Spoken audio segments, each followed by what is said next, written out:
All right. Hello, everyone. Sarah Brinkley here. Hope everyone's having a great weekend.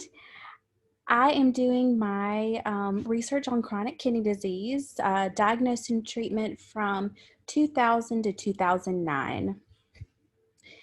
Chronic kidney disease, or CKD, which was very prevalent throughout the 1990s, started to level off slightly in the early 2000s. Awareness campaigns and research were big contributors to the downward trend that took place in the 2000s. Physicians began using nutrition prescriptions for patients with CKD to achieve better outcomes. CKD's known contributing factors are diabetes and high blood pressure, which can mean that these types of patients have unhealthy eating habits. A nutrition prescription can help patients know what food they can and can't have to live a longer, healthier life. Chronic kidney disease affects about 1 in 10 people worldwide. This disease has plagued society since its discovery in 1875, and though there seemed to be a slight downward progression in the early 2000s, it has remained steady. In 2002, clinical practice guidelines changed the way that CKD was identified and treated by establishing the 5 stages of kidney disease. Guidelines for the 5 stages of kidney disease was adopted by countries worldwide and formed the basis of CKD classification. Increased risk of CKD, GFR of 90 or above, family history, diabetes, high blood pressure. We're going to skip through that. So trends. Following trends in CKD is important for 2 very important reasons. Healthcare policy and planning. Knowing the trends better helps forecast what will be needed in the future. In 2003 to 2004, it appears that CKD stabilized and the prevalence of stage 3 and stage 4 decreased by 6.9%. In 2003, the incidence rate of end-stage renal disease, or ESRD, began to fall steadily for the next decade. In all ages, sex, race, ethnicity, sorry, I can't speak, and diabetic status experienced no further increase in adjusted prevalence. Woo! That's awesome.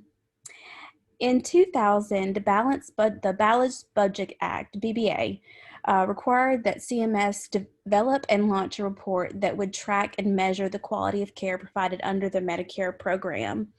By phase 4 of the program, which began in 2009, a 2-day meeting was held to provide the information that had been gathered by 6 clinical technical expert panels, or CTEPs. This information was used to determine better quality measures and define target values. In 2008, Medicare and Medicaid programs changed for end-stage renal disease. Health and safety conditions for what was called the final rule were modernized. These rules were more centered towards patients and provided a framework for quality care for dialysis patients.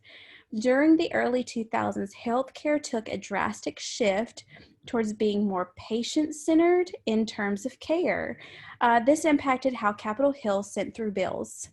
This is something that is still being tweaked in the modern day, that is for sure, especially in healthcare.